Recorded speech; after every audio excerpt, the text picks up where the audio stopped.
In today's video, I'll teach you how to accept tags on Facebook posts. So first of all, launch open Facebook application. You can see over here Facebook has been opened. Initially, you'll be led to this kind of interface.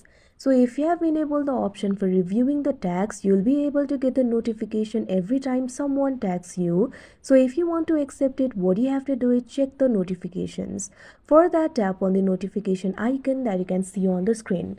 Now after you do that, you'll be able to see the notifications over here. If somebody has tagged you, you'll be able to see the notification for that as well.